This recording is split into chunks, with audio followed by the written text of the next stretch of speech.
Our coach brought in the former AAA provincial MVP, Diana Lee. But being in practice every day with players like Diana and Kris, I keep referencing them because I idolized them from grade 7 onwards. When I had Diana Lee and Kris Young on my national team, we beat the United States, right? If I was going to give advice to like the next generation, I think just outside of basketball or sports or anything that you're focused on is it's important to have things and hobbies and interests and stuff like that outside of it. It's funny because I'm going to say the complete opposite of what she said. I do agree that there was a time after sport, you do pause and go, oh, like, I'm not a basketball player, who am I? It's kind of this like crisis that you have, but if that's what you want, go after it, because if you don't and then you don't achieve what you want, then you're always going to have that little bit of regret or thinking a little bit of guilt that, you know, I could have done more, I could have done this. I mean, Mr. Grad. Yeah. So, a little bit of the difference over here. It paid off though, I made the team, so. It did pay off.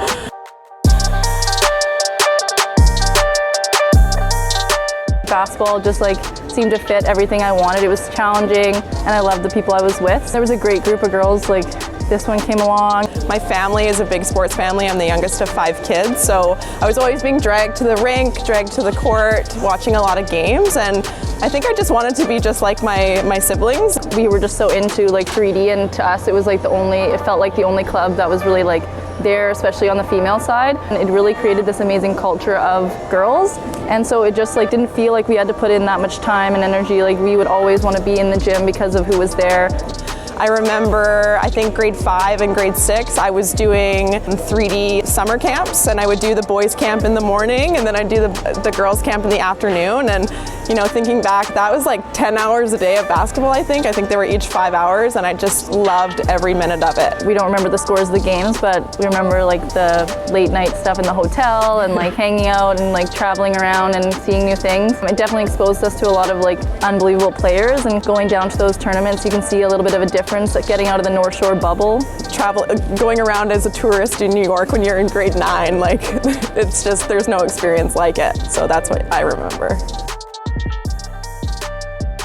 I don't think that I ever like really thought that I could achieve like some of the things that I actually did. Like I didn't say to myself, oh, I want to play for Team Canada. I definitely didn't set that goal. I think I also set a lot of goals because I had such passion for the game, but I felt a little bit limited in the fact that I knew I wasn't going to be like a 6-footer, or I wasn't going to be, you know, the strongest. So there was these gaps I needed to fill, and these skills that I felt like I needed to be way better at in order to just play anyways, not even achieving goals, but just being able to compete. Obviously, both of us had this goal of winning provincials in high school. We played on the senior team in grade 9, and so for grade 9 and 10, I think we came 5th and 3rd, and then in our grade 11 year we won, and in grade 12 we won. But that first grade 11 year that we won, I remember Dan Nayebzadeh saying to us before, he was like, in grade 9 and 10, you know, your goal was to win, but I don't think you thought you could win. And then in grade 11, like, you knew. And I always remember that because it's so true. In grade 9 and 10 we wanted to, but it was like, ooh,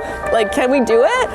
And I think there was a lot of doubt, and then the more work you put in, the more experience you get from those other 2 years, and it eventually usually happens. One of my main goals was to play Division I basketball. So going to all those tournaments in the States and getting exposure there, I started to get like recruitment letters and phone calls and things like that. I got to go on a visit to Boise State, and I just loved it. You came home and like, I don't know if you commit on your trip, but it was like, Di's decisive. She was like out to Boise on the trip. I think you came home and how many days till you commit? Yeah, I think it was like, I'm going to Boise. Like, you knew immediately. Yeah, and what's really funny is I think I was the first to commit anywhere in our senior year, and Kris was like the last. We were in the Park Royal Mall parking lot, and it's like April, like mid-April, and Kris was just like, I think I want to go to UBC. I had put some thought into it. I know, but the way that you said it was just kind of like, I think I want to go to UBC, and I was like, okay, well, like, are you, like, you want to make a call? And she was like, okay, so right then and there in that parking lot, calls up Deb. Deb, I'm coming to UBC. You hear Deb just yell into the phone, just so excited. She was like, finally. That was hilarious. Yeah. I had to talk to a lot of different coaches. I probably sat down with Thomas a lot, and I was like ranking what's important to me, location, being around my family, going to a good school, getting playtime, and like being around people that I liked and I wanted to spend time with. Deb, Alex Buig, all these girls that played on UBC. So when I ranked everything and I just closed my eyes and envisioned where I wanted to play, it was UBC.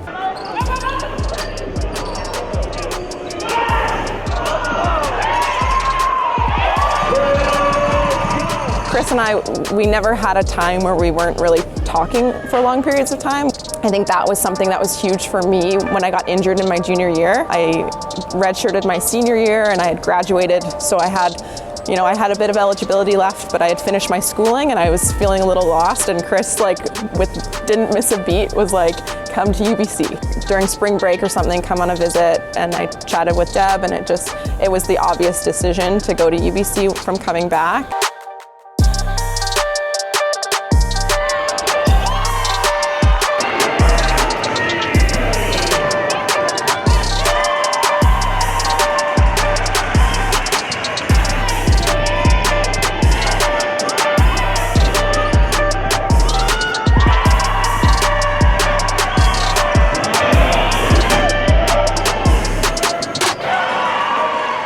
My introduction to Team Canada was actually, the first one was my summer before going away to school. So it was just graduating grade 12. That's what she was saying about I missed my grad, because the tryout was during my graduation. So I was out in Toronto, and Kris and I both played on that junior national team in the World Championships in Chile. And that was an unreal experience. We ended up coming 5th. We beat the US in that, so that was kind of our shining moment. Not only that you get to experience that in general, but getting to experience that with your best friend who you played at high school together, who you've been on all of these teams together. So it's just crazy that we've been able to kind of share this really, really unique experience together that I don't think a lot of people get to do. So I wish we could kind of just go back and actually realize how cool it was.